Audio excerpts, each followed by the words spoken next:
And Chelsea, when you do a deeper dive into the Cardinals, I know you said you found some positivity. I look at what I'm trying to see here for the Cardinals. I'm trying to look at any sort of light at the end of the tunnel, and all I see is pitch black darkness. It's going to be a long season for the Cardinals.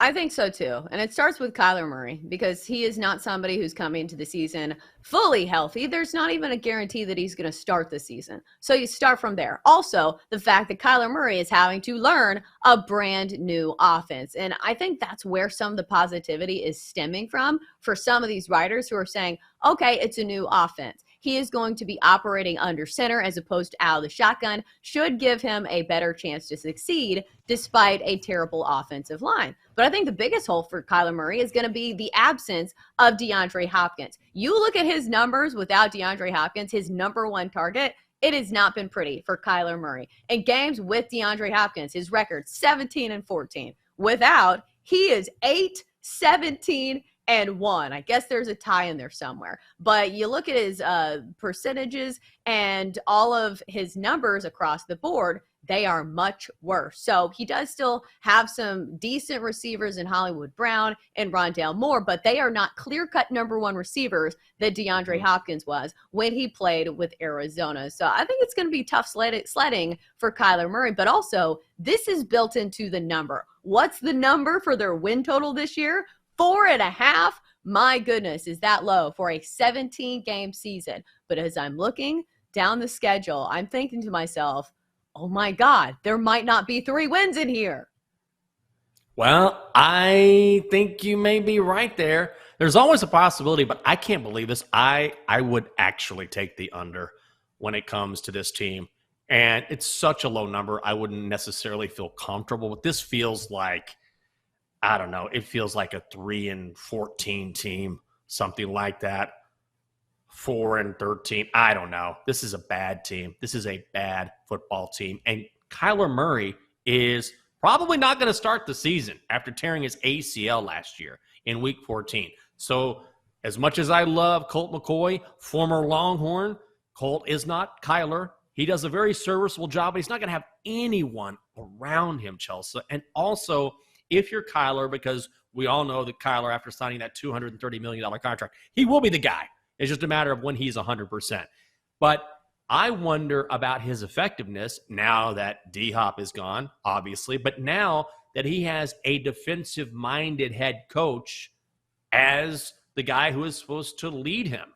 And one of the reasons why, in fact, the reason why that the Cardinals hired Cliff Kingsbury in the first place was to provide his tutelage to Kyler Murray, to make Kyler Murray a better quarterback. And I don't necessarily think we've seen that from Kyler Murray. And also, when you're thinking about a guy who uses his legs coming off an ACL injury, you never know how that guy is going to respond, especially if you're talking about a quarterback. This is a team that just has a massive rebuild job ahead. They're looking forward. They have a couple of first-round draft picks next year, but this year, they're going to take a beating.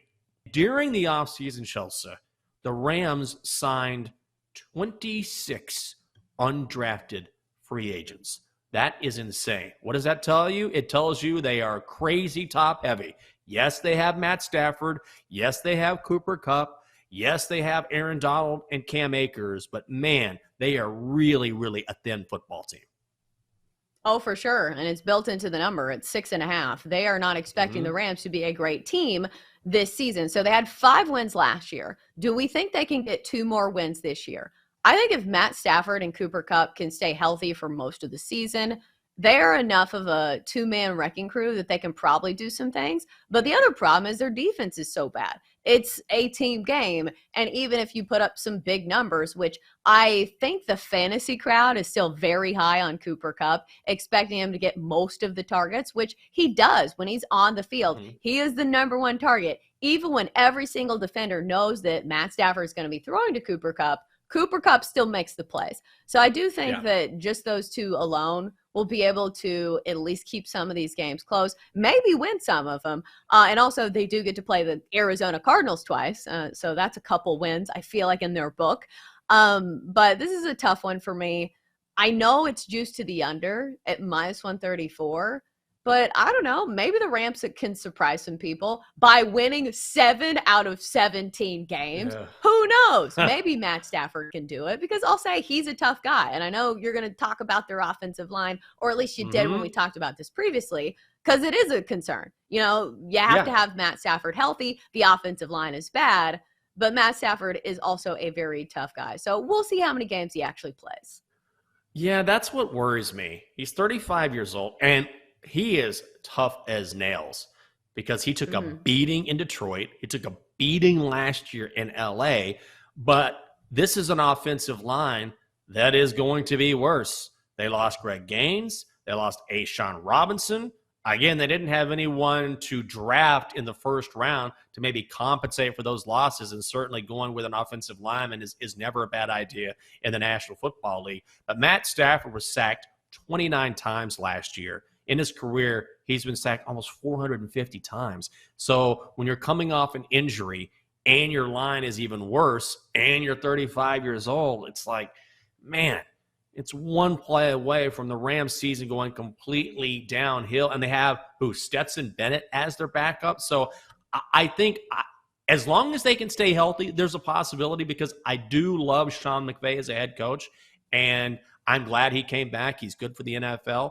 But there was a time, remember, during the offseason where there were all sorts of reports that he was thinking about whether or not he wanted to return. He wasn't quite sure. So when you're talking about well-coached teams, last year was kind of a disaster because of the injuries, but this is a guy who's won a Super Bowl, one of the greatest offensive minds in the game. I think he'll get the most out of the Rams. The problem is they just don't have a lot of depth. I feel like, and I know the Lions are a hot team this year, for example, but I feel like even last year, before anyone knew anything about these guys, we were seeing Super Bowl bets on Detroit, and it was making us laugh. And I thought, well, maybe it's just that market. They love betting on their teams, and I feel like we do see that from time to time.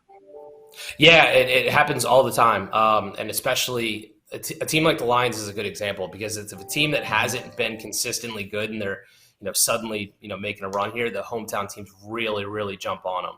So sometimes it's something we have to factor in our pricing, is if we know that we have a team that we're in a state that we're pretty big on, we know we're going to take action on that team. So we'll try to adjust so that way we're not going to lose too much. There is certain teams just right off the bat, there's not too much we can do. If they end up winning, then we're just going to take a loss, especially those New York teams.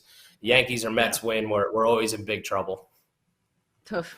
How much does it matter if a team is located in a state where betting is legal? When you see the handle greatly increase and that this is a state where, the public plays a huge role, does that change the calculus at all? Not really, because we'll typically move off sharp play more often than not. But it does end up becoming a factor. At least sometimes when I'm looking at the numbers and I'm going, "Whoa, where are these Lions bets coming from?" Like, okay, yeah, we have a big presence in Michigan, and they're taking their hometown team, so we do see it a lot. Chelsa, are the Thunder a dark horse to make the Western Conference Finals?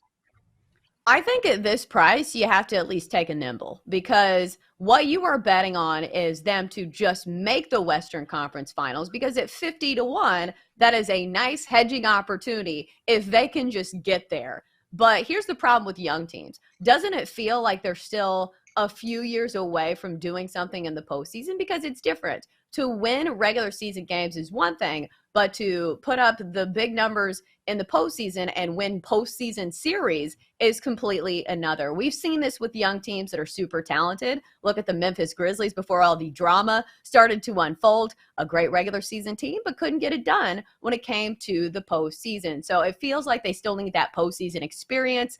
But at this price, 50-1, I think I'll put a little bit on it. Nah, this is fiction. This is not going to happen. They have a great foundation.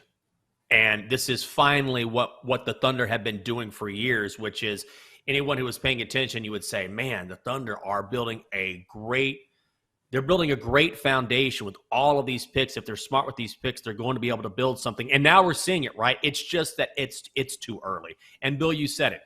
The Western Conference is a grind. You're telling me that Oklahoma City is going to get to the finals over, and I know two teams make it to the finals, what, Nuggets, Grizzlies, just talking about the Lakers, Suns, the Kings are great. The Warriors should be I don't know if they're going to be better, but they're going to be formidable. They're just not there yet. You can see the pieces in place, and they're tantalizing. There's no question about that. I think 2 or 3 years from now, we're going to be talking about the Oklahoma City Thunder, barring any injuries, but it's way too early, so I'm going to say fiction.